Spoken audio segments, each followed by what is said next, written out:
Welcome to the Debt Matters Podcast, a place where we help Canadians find solutions to their debt with licensed insolvency trustees from across Canada. I'm Wayne Kay. Today, big topic about how to break the debt cycle for good. Right, once you get into that debt cycle, how do you get out of it? Why is it hard to get out of? How do you start to break it? And we're going to learn some tips on how you can get started to break the debt cycle that can draw so many people into it, especially with the inflation and what we've seen happen in our country. Wow, a lot of people are going into debt. To help us out, my guest today, Derek Chase from Derek Chase & Associates, licensed insolvency trustees serving Vancouver Island, Sunshine Coast, and the BC North Coast. Thanks for being here, Derek.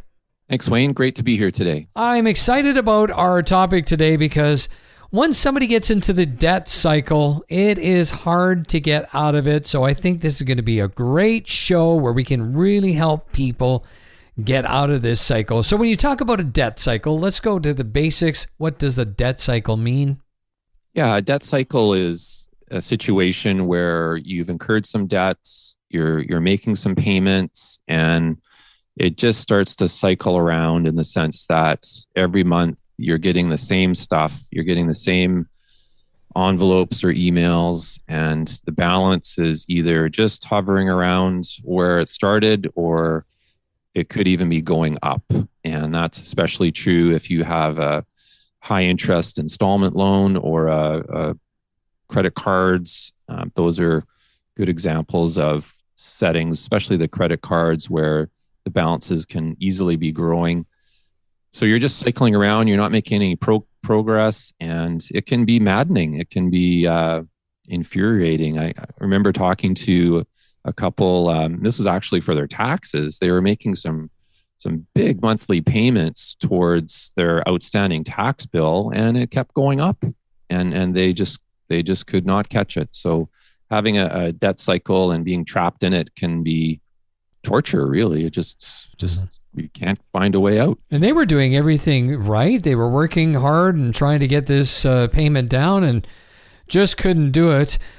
What do you find for most people? What is the problem? Why is it so hard to get out of this debt cycle? Well, I think it's difficult for a number of factors.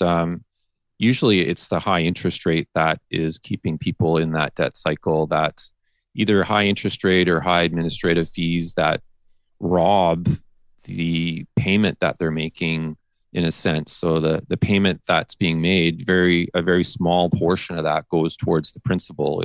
And if they happen to add more debt, may continue to use the credit card or whatever loan product, or if they miss a payment, you're just building and making it more difficult to make progress against that debt. So it's probably the biggest factor is the high interest rate. But I think it's so hard now, especially because we're getting whacked with inflation. And when you go and get your normal everyday goods, it's taking more dollars to do that. And as a result, a person could have less dollars to pay their debts, and it's just going to keep them in that debt cycle. Yeah, that's a great point. I know a family, we were just talking about this. They had to go on a big road trip for a sports team, and it was like a $900 weekend trip because of the extremely high gas prices, and hotels are up extremely high as well. And once again, if you don't have that money, that just adds onto that credit card bill, which is at a ridiculous interest rate. Wayne, I think we should spend a minute on that because you'd be surprised how often that is not unusual to hear when we're talking to people that we start to ask, how did the debt build up? And the sports travel is a fairly consistent factor. And I think it's really wise for families to have a serious conversation about how much they're willing to spend on these types of activities, whether it's sport or dance or basically something that requires travel. And lots of money can go out on that. And is it really worth it? Do you have to play that particular team? Can you play club? Can you play more local? It really is a important one, I think. And for those people that tackle it, I would or want to go and make those trips, I'd really encourage them to see how creative they can be to minimize those costs and stay with the team that's hosting, or take all their food with them, or there's ways that you can mitigate that cost. But it certainly is a factor that we see that I think is avoidable in avoiding debt. I was talking to a bank manager once, and basically they said that sports, divorce, and I think job loss were the three main reasons for bankruptcies. Those are definitely factors. There's a ton of reasons for financial difficulties right across Canada. Two other big ones I can think of could be substance abuse issues, right, or gambling, I think is another large one according to the government statistics. But there are some big underlying factors that can cause a person to need to use the insolvency system. And I think that sports, although great, I'm a big fan of youth being in sport and that whole environment. It can get out of control though. And if you're traveling every weekend and the cost is going on your credit card, that is not good. Yeah. And especially you get two kids going different direction. Mom goes one way, dad goes the other way. It can add up very, very quickly. So let's talk about how do you start breaking this cycle? Yeah, how to start. And, you want to start sooner rather than later. One of my favorite sayings when it comes to finances is to start small and start now. And I think a lot of people put it off because it's a difficult topic sometimes in a family or in a setting, or it's just something that makes them cringe or they want to avoid it. But you need to start now. And we'll share a few ideas here in a minute, but I think you got to start. We're probably repetitive in a lot of ways in these podcasts, but you got to get some numbers down on paper or on a spreadsheet and see where you're at as far as your living expenses, and then start making small adjustments that will help to break that cycle. Has your family changed the way you purchase things, even with when we were talking about inflation? Have you made any changes? Personally? Yeah.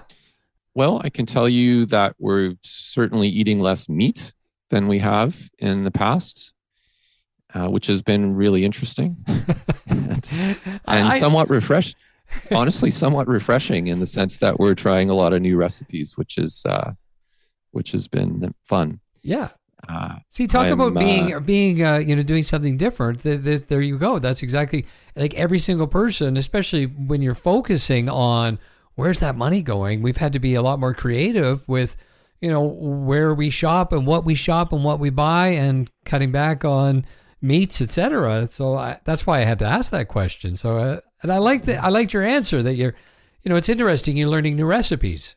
It's true, and it's been a good experience, and to find out that there's sufficient protein and a lot of other types of things that you can eat beyond having just meat is really, it's been fun in a way. So that's been an interesting byproduct. But another example is my coffee has become a lot more simple, and that again might sound really silly and small, but it's true, and it works. So it's a battle to fight back against the cost of food, and it's one that can be won, though, I think. And you just have to pay attention and put some energy into it. And yeah, it's not going to go away, so we might as well get used to fighting it. Absolutely, we might as well. And when we talk about starting to break it, as you said, you repeat this often, that you start now and you start small. These are the little things that we are kind of having to do for a lot of families. Mm-hmm. Yeah, and I think that the next thing you can do is try and avoid being overwhelmed with. We're just have so much stuff pushed at us to almost keep us in fear, it seems like. And I like another thing I like to do when people are feeling overwhelmed or where to start, what to do, is just to encourage people to control the controllables. Like there are certain things that you can control. You can control how often you go through a drive-through. You can. Yeah. You can control that. You can write down what you spent today. That's perfectly in your control. So if you start doing these things that you can control and not feel like you're just getting bounced around all the time by different worldwide forces or cost of a barrel of oil or you can't control that. It's just impossible. But there are the other side. The other side of the equation is just controlling those things that are within your power. And I think that gives a person, gives me a sense of, hey, I can do something. I don't have to wait for someone else or feel like I'm a victim. I'm going to do these certain things and gain some control. Yeah. So controlling what you can control, big deal as well. And you were mentioning, with all the different apps that are out there as well, kind of controlling where your money goes and writing it down. It's easier now than ever with some of the technologies that are there. It is for sure. And, apps are great. They're not for everyone.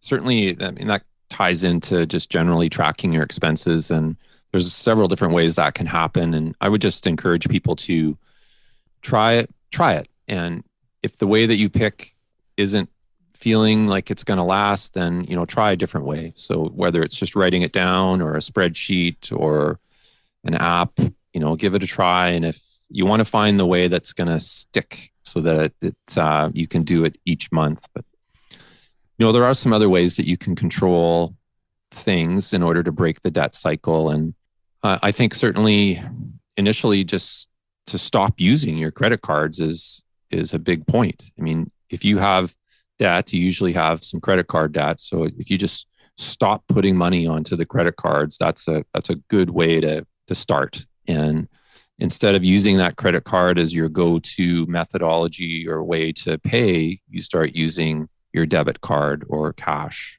and that can help. A couple other ways that you might want to think about to break the debt cycle. Certainly picking up a tiny bit of extra work is never a bad idea, even if it's just for a short period of time to give a little boost to help break that momentum or that debt cycle.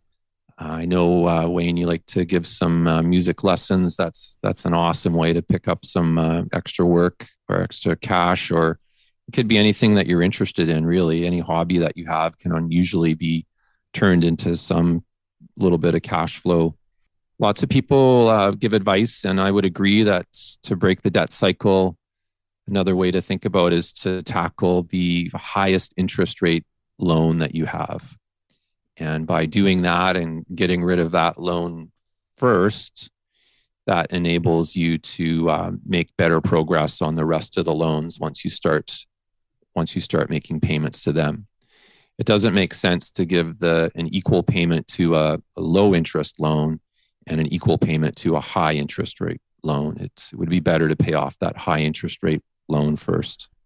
So there's a couple other ways that I was thinking about when I knew we'd be taking on this topic. Sometimes people like to look at their debts and pay off the smallest loan that they have. And in that sense, or the smallest debt, to make that go away. And that really can give a sense of accomplishment because you get the feeling that you're making headway and that you're dealing with one less transaction a month. And it just helps to simplify life. I love that you'd feel better too when you see that you've achieved that goal. And it's going to be tough for the first while. I mean, we have to admit that, when you're used to just putting stuff on your card and all of a sudden you have to stop, it's going to be tight for a little while, but it'll be well worth it. No, I agree. Always a good idea to have a chat with wherever you're banking at. I mean, especially if you've got a number of smaller debts and you feel like you're not making headway and you want to break that cycle, well, you can sometimes qualify for a consolidation loan where you bank at. That's not a bad idea. It can bring all those debts into one payment to, again, simplify your month. It can often lower the interest rate. Hard part about that option is usually being able to qualify for the loan, but it's worth a look, I think. And when you're looking, you want to pay attention to how much the bank is going to ask you for a monthly payment, and also what the interest rate is, because you want to be able to handle the loan payment and to not have to pay too high of an interest rate. I certainly wouldn't recommend that you try and consolidate with a high interest rate loan. That sort of defeats the purpose. Right. What about I hear the remortgaging? Somebody or a second mortgage on a house. What does that mean? A second mortgage. Often people have a first mortgage on their house, and then as they pay down that first mortgage, and as the property value rises, as it has over the last several years, it creates equity in your house, or a spread between the market value and the first mortgage balance. So sometimes people can take or access that equity by putting a second mortgage on the house, and a lender will provide funds to you and put a second mortgage, kind of second in priority to the first mortgage, as collateral on your house. I would really focus in on what sort of cost you're paying for that, though, because we have seen some very bad situations where people have paid huge administrative fees and a substantially high interest rate to do that. So although it is on the table for a possible option, I guess it goes to the thought that all lenders are not created equal. And, some would charge you what I would consider to be a reasonable interest rate and reasonable setup fee. And there's others that will just gouge a person. So it is a possible answer, but again, laser in on that interest rate and what fees you're going to pay to set it up, and say, do I need to do this here, or can I do it somewhere else? It's buyer beware, I guess. I thought maybe it was at the same amazing mortgage rate. You get your first mortgage, and maybe it's a 1.5 or 2.2 or 2.8, but I guess we're not so lucky.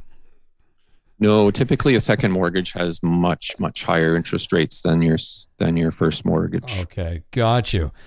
Some final words of advice regarding this, and anything else we need to touch on? Yeah, to break the debt cycle, you could find a friend just to give you that encouragement and help you stay accountable. But I think you have to be realistic as well. And if you see you're trying all these things, you're trying hard to do the right thing and to break this debt cycle. If you can't, if it's just not moving, then I think you have to muster the courage to reach out. I would encourage everyone to reach out to in that setting to a licensed insolvency trustee directly, and just ask for an initial appointment to get some thoughts, because there's a federal consumer proposal that has been really successful in helping people consolidate, and there's other options that we can help with. Great to know. And of course, that consultation is free. Absolutely. Derek, thank you very much for all this great information. Oh, you're welcome, Wayne. Well, my guest today, Derek Chase from Derek Chase and Associates. And to get that free consultation, you can contact bankruptcytrustybc.ca. That's the website, bankruptcytrustybc.ca. And that is it for another edition of the Debt Matters podcast. If you know someone who needs this information, feel free to share the podcast with them. Also, make sure you subscribe wherever you get your favorite podcast from. And of course, for more information, you can always check out debtmatters.ca. Thanks for listening.